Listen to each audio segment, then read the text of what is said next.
segala sesuatu yang arah kanan bila disukai itu menjadi ibadah. Nabi Muhammad suka bepergian pada hari Kamis misalnya. Dan siapa yang melakukan bepergian di hari Kamis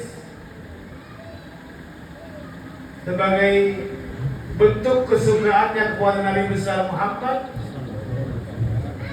maka itu merupakan salah satu bentuk ibadah. Di antara yang disukai Nabi besar Muhammad adalah karena Nabi sallallahu alaihi wasallam yuhibbu al-fa'lu. Nabi Muhammad suka dengan al-fa'lu. Apa itu al-fa'lu? Bapak-bapak Ibu sekalian, kalimat yang membangkitkan optimis ataupun baik sangka seseorang kepada Allah. Jadi ada satu ibadah namanya al-fa'lu. Karena ada satu dosa juga namanya tiara. Jadi ada satu dosa Bapak Ibu-ibu namanya tiara. Menganggap sial, menganggap apes karena sebab makhluk.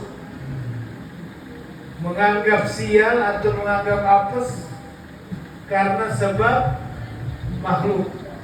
Padahal yang enak atau yang kagak enak,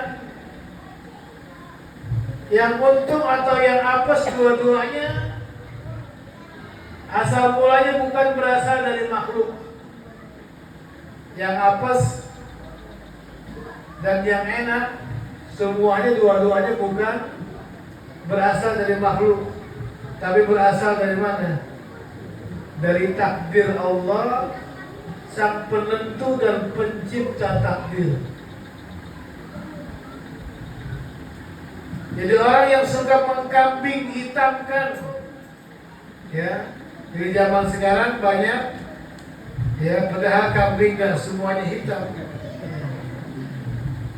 Tapi banyak sekarang orang mengkambing hitamkan. Ini karena sebab si anu negeri ini jadi sial. Karena sebab si anu akhirnya keadaan jadi kacau. Itu namanya tiara. Menyandarkan kesialan karena sebab makhluk. Dan itu dosa besar Bapak-Ibu sekalian, salah satu jenis kesyirikan. Tetapi yang disukai oleh Nabi besar Muhammad namanya al-fa'lu. Darul amni. Apa artinya? Tempat rumah yang mendatangkan keamanan. Itulah bentuk al-fa'lu. Ada orang namanya Selamat, itu bentuk al-fa'lu. Nabi Muhammad suka dengan nama-nama yang bagus, yang mengandung harapan atau baik sangka. Kita tinggal di Arga Makmur. Itu bentuk kalimat al-fa'lu. Apa Arga artinya? Gunung. Maka kita berharap sesuai dengan nama Allah betul-betul mewujudkan negeri kita menjadi makmur. Karena dahulu zaman Nabi besar Muhammad ada seorang yang namanya Hazan. Ada seorang yang namanya Hazan, artinya sedih. Nabi Muhammad bilang ganti aja tuh nama, jadi Sahal. artinya gampang, biar jangan tiara, nganggap sial, tapi itu orang gak mau ganti. Alasannya ini pemberian kakek saya. Akhirnya tuh orang tetap dengan nama Hazan. Akhirnya kata anak cucunya, orang itu terus-terusan sedih sampai mati. Jadi itulah sedikit apa yang berkaitan dengan Nabi besar Muhammad. Yang kalau kita bicara tentang Nabi Muhammad, semuanya adalah solusi. Semua adalah jalan keluar. Karena semua permasalahan yang sedang terjadi, yang sudah terjadi, dan yang akan terjadi, itu akar permasalahannya karena mereka tidak mengenal Islam, tidak mengenal Allah, tidak mengenal Nabi besar Muhammad. Satu hadis Nabi Muhammad saja, kalau betul-betul dipraktekin, itu seluruh dunia aman. Ada hadis Nabi yang paling pendek. Saya bilang kemarin di Masjid Agung, satu hadis yang pendek, yang kalau semua yang hadir di sini disuruh menghafal, insya Allah yakin bisa semuanya. Hadis yang diriwayatkan dalam Sunan Ibnu Majah, bunyinya la darara wala dirara. Apa bunyi Pak Ibrahim? La darara wala dirara. Pakai huruf dot. Ya. La darara wala dirara. Apa kan? Ya. La darara wala dirara. Tidak boleh membahayakan diri sendiri atau siapapun. Tidak boleh menjadi sebab datangnya bahaya pada diri sendiri atau pada siapapun.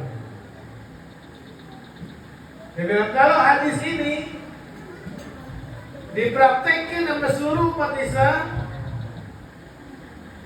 maka dunia aman. Apa tadi bunyi hadisnya?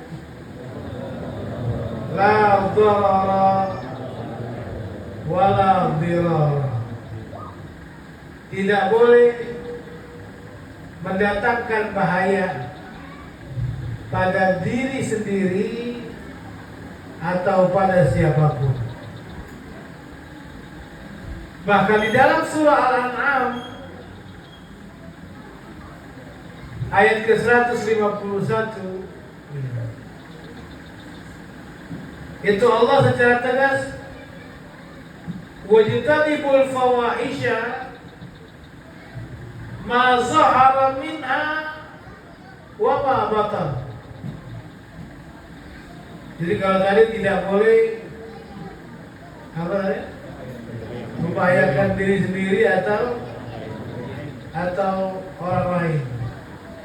Dalam peperangan yang resmi sekalipun, kalau kita ketemu musuh, nggak boleh mematikannya dengan cara memutilasi, atau saya tangkap, saya ikat, kupingnya dulu dipotong, jari-jarinya dulu digunting, nggak boleh.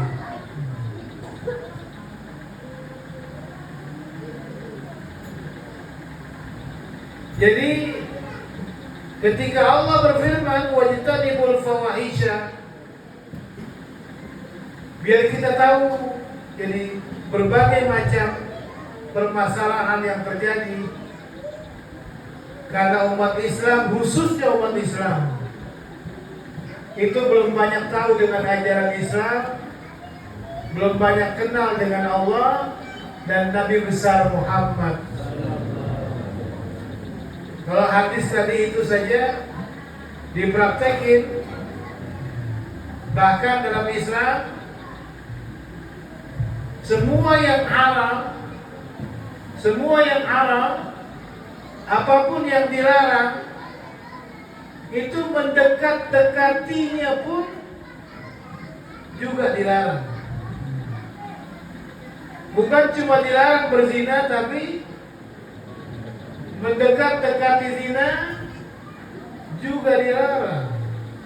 Bukan cuma mabuk yang dilarang, tapi mendekat-dekati apa? Itu kalau ada undangan pesta perkawinan yang di situ tahu ada minuman keras, maka haram datang hukumnya. Karena Allah bukan cuma melarang minum minuman keras, tapi melarang pula apa? Mendekat-dekati. Duduk kumpul bareng di perkumpulan yang di dalamnya ada minuman keras. Bunuh diri dilarangkan. Dan semua yang bisa menyebabkan nyawa itu melayang juga. Dibungkus rokok tulisannya apa? Dibungkus rokok tulisannya apa? Hah? Apa? Rokok?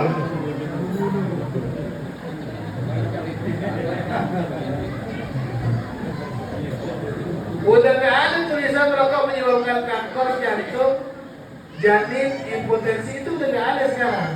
Iya. Itu mungkin 10 tahun yang lalu masih ada, tapi sekarang judulnya semua dibungkus rokok.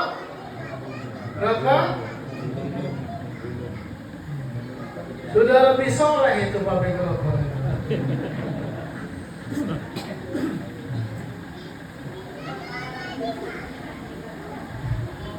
Karena Allah bilang wala tulqu bi aidikum ila tahlukah. Dalam surah Al-Baqarah mengatakan, jangan kamu melemparkan dirimu ke jurang kebinasaan.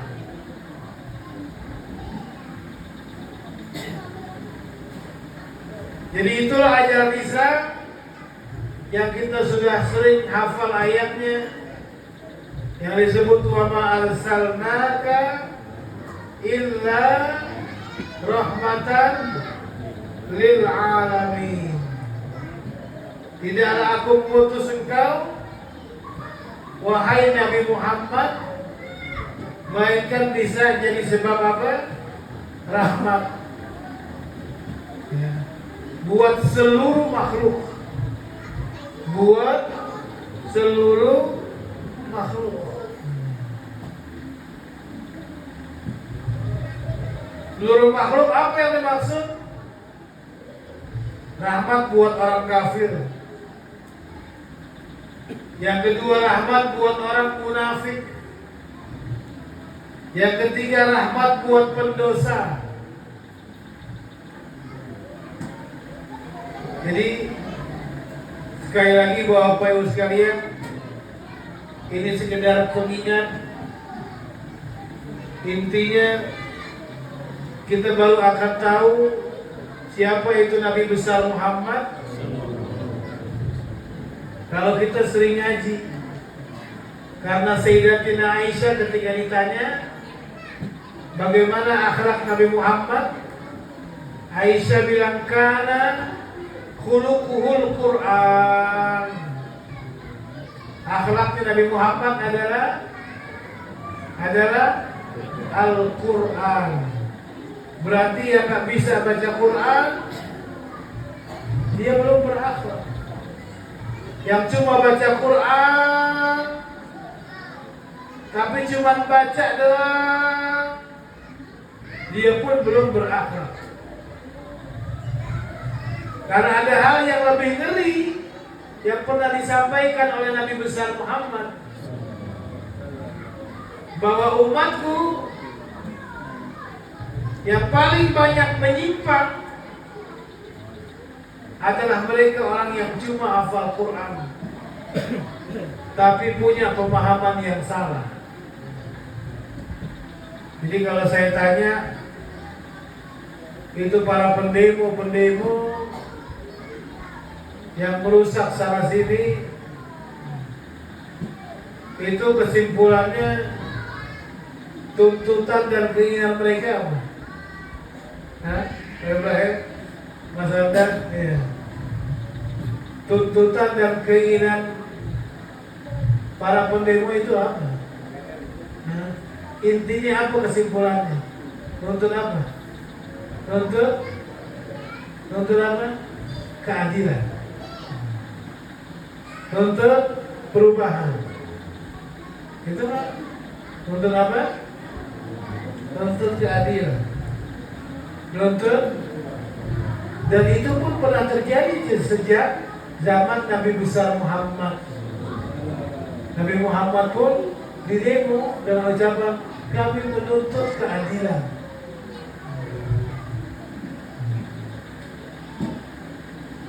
Sampai Umar bin Khattab bilang, ya Rasulullah,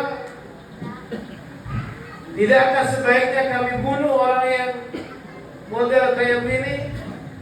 Kata Rasulullah, jangan. Emang model takdir Allah bakal ada keturunan yang banyak model kayak begitu.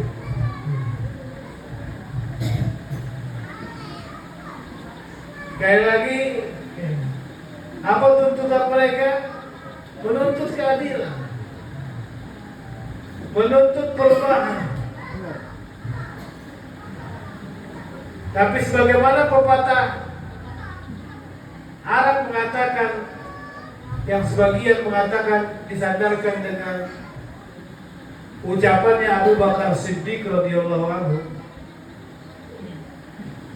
Beliau mengatakan, tarjun najata walam tasluk masalikaha, inna safinata la tajri ala liyabas.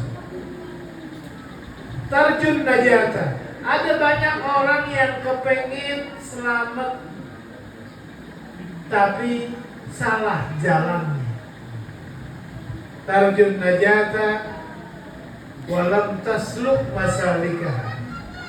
Ada banyak orang kepengen selamat tapi salah cari jalan. Ya, hal itu akan menjadi seperti inna safinata la tajri ala yabasi.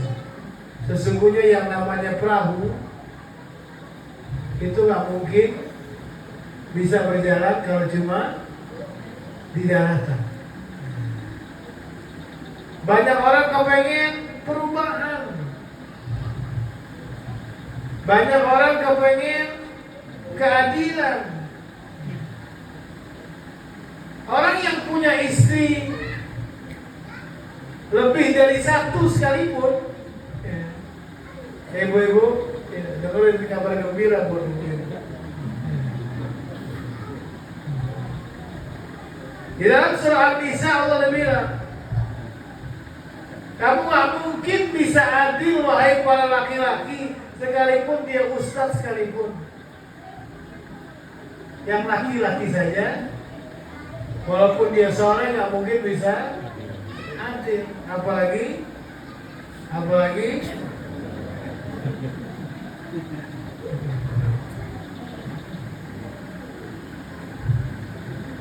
sehingga Nabi besar Muhammad Sallallahu Alaihi Wasallam, kalau kamu menuntut keadilan, itu cuma ada di akhirat. Ketika Nabi besar Muhammad menggambarkan nanti di hari kiamat, kambing yang pernah diseruduk sama kambing yang ada tanduknya. Kambing ada yang punya tanduk, ada yang tidak ada tanduk.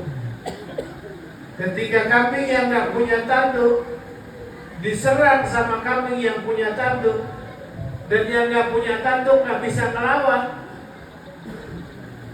maka nanti di akhirat kambing yang nggak ada tanduknya Allah akan kasih tanduk. Allah akan tawarkan, kalau kamu mau balas, balaslah sekarang.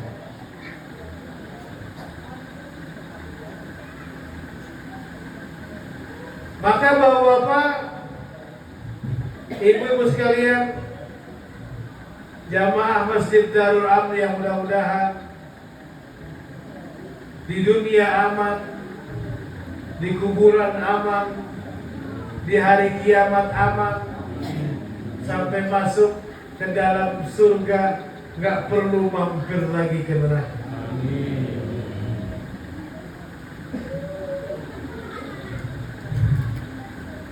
Sehingga dengan mengikuti ajaran Nabi besar Muhammad pasti akan diberi keamanan. Jadi tadi kalau Abu Bakar bilang apa? Banyak yang mengharapkan keselamatan tapi tidak menempuh jalan yang benar. Inna safinata la tajri 'alal yabas. Sesungguhnya perahu kapal laut itu gak mungkin bisa berlayar kalau cuma ada di daratan. Doa, sabar dan sholat. Doa, sabar dan sholat.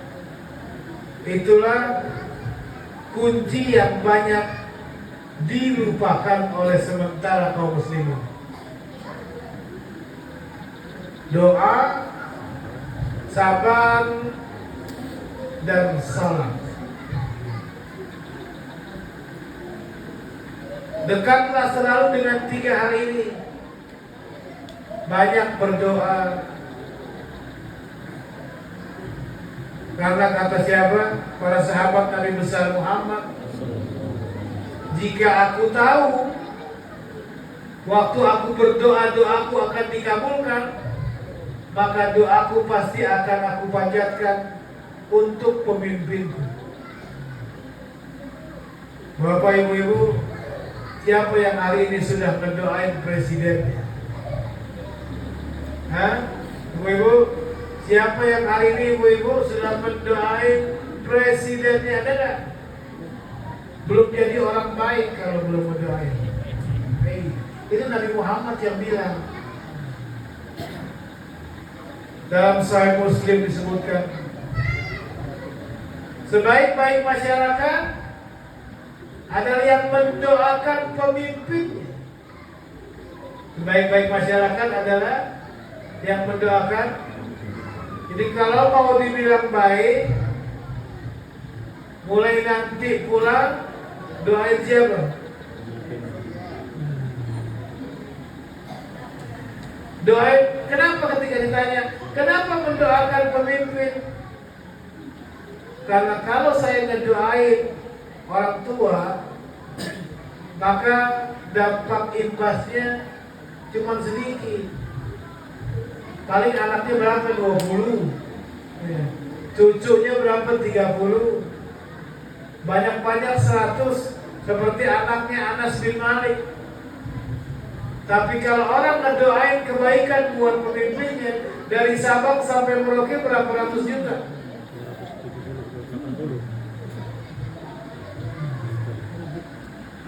Kalau presidennya baik, dampaknya, imbasnya kemana? Ke seluruh masyarakat. Perhatikan Bapak Ibu-ibu, di antara waktu mustajab, Bu, di antara waktu mustajab buat doa itu pas bangun tidur di malam hari. Di antara waktu mustajab buat berdoa adalah waktu bangun tidur.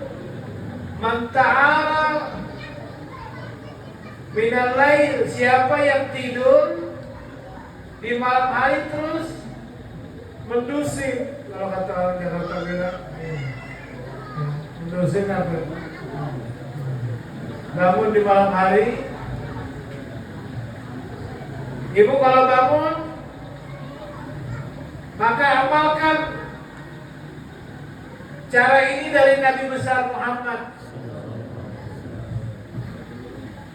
Bangun dari tidur, bilang la ilaha illallah wahdahu la syarikalah lahul mulku wa lahul hamdu wa huwa ala kulli, gak pakai yumin. La ilaha illallah wahdahu la syarikalah lahul mulku wa lahul hamdu wa huwa ala kulli syai'in qadir. Subhanallah walhamdulillah wa la ilaha illallah wallahu akbar wa la hawla wa la quwata illa billah rabbighfirli. Baca apa bu? Bukan rabbighfirli. La ilaha illallah wahdahu la syarikalah lahul mulku wa lahul hamdu wa huwa ala kulli. Subhanallah walhamdulillah wa la ilaha illallah wallahu akbar wa la hawla wa la quwata illa billah. Siapa yang baca itu terus langsung berdoa, jadi masih di kasurnya nih, belum ke kamar mandi, masih di kasurnya. Bukan saat tahajud bangun tidur langsung baca itu, terus berdoa, maka doanya dikabulkan oleh Allah. Jadi antara waktu berdoa yang mungkin banyak dilalaikan adalah tadi waktu bangun tidur, kapan? Di malam hari. Baca apa bu?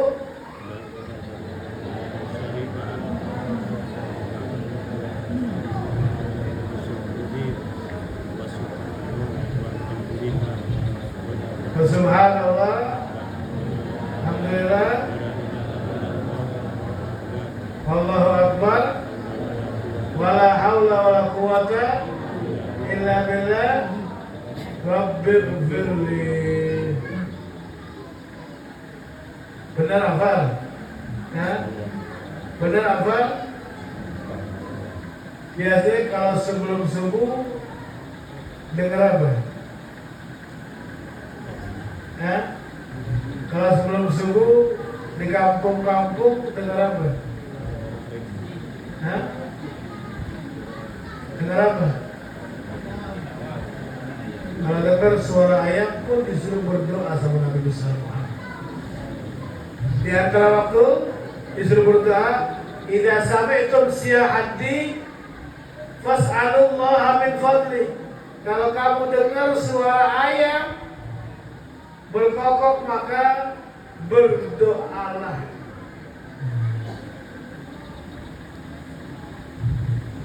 Ya. Jadi mulai nanti doain siapa? Biar jadi apa? Sebaik-baiknya rakyat, sebagaimana disebut oleh Nabi besar Muhammad. Jadi ingat, ada doa, ada salat, dan juga ada sabar.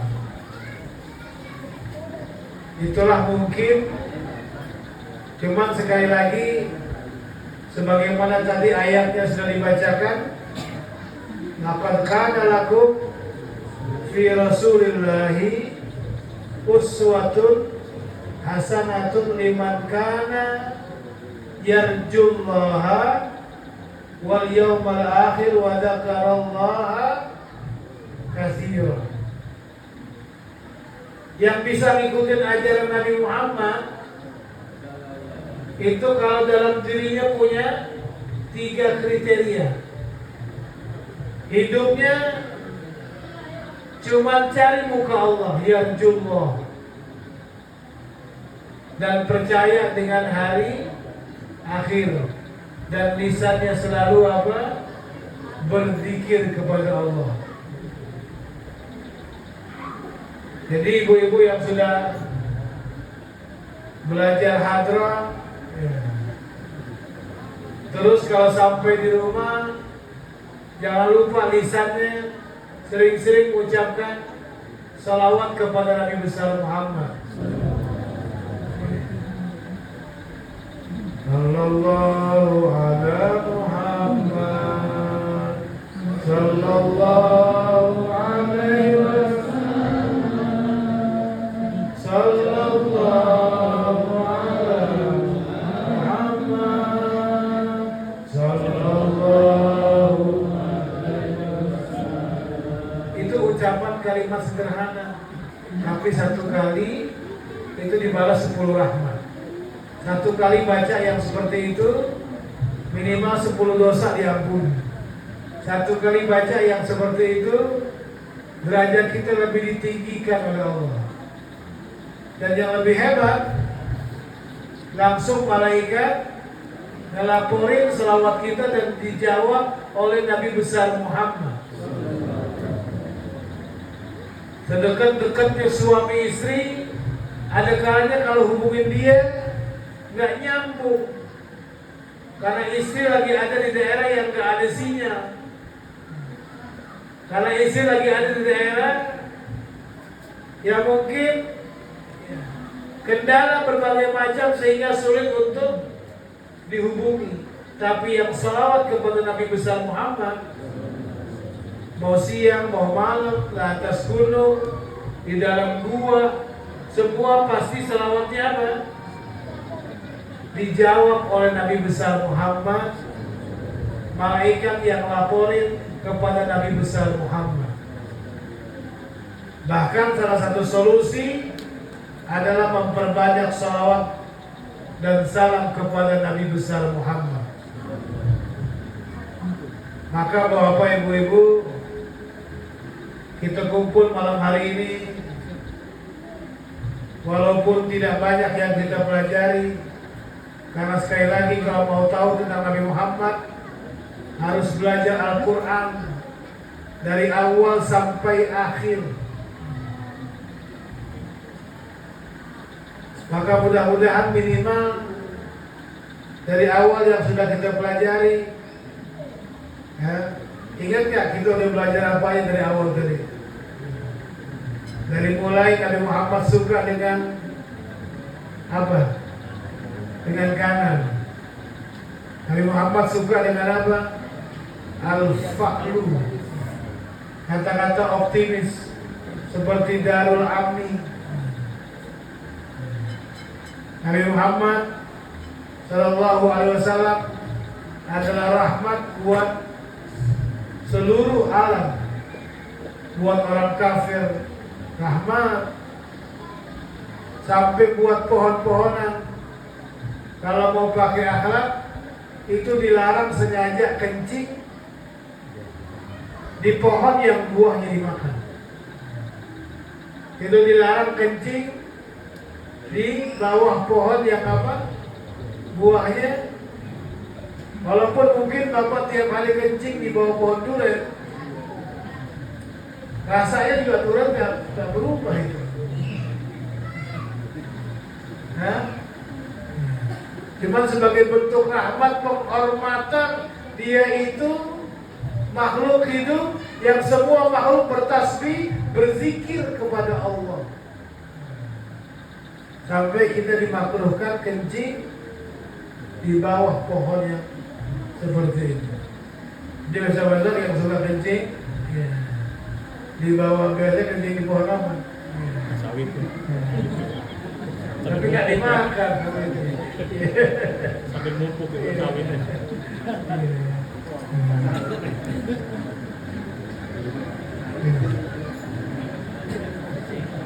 Sampai ke situ rahmat yang diajarkan oleh Nabi besar Muhammad Sallallahu Alaihi Wasallam. Baik, saya rasa cukup. Ya.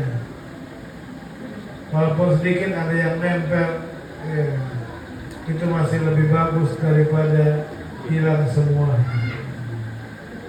Mudah-mudahan di antara kita ada yang bisa tidurnya bertemu dengan Nabi besar Muhammad. Karena bermimpi Rasulullah adalah hak dan setan tidak bisa menyerupai wajahnya Nabi Muhammad. Tapi yang lebih kita harapkan lagi mudah-mudahan di alam kubur waktu munkar nakir nanya, kita bisa jawab pertanyaan wa man nabiyyuka, siapa nabimu? Allah mudahkan kita bisa jawab Nabi Muhammad adalah nabiku. Kita berharap nanti di hari kiamat bisa minum dari air telaganya Nabi Muhammad, diakui sebagai umat Nabi Muhammad, bisa masuk surga Firdaus bersama Rasulullah sallallahu alaihi wasallam. Ala hadhihi wa ala kulli niyatin salihah. Al-Fatihah.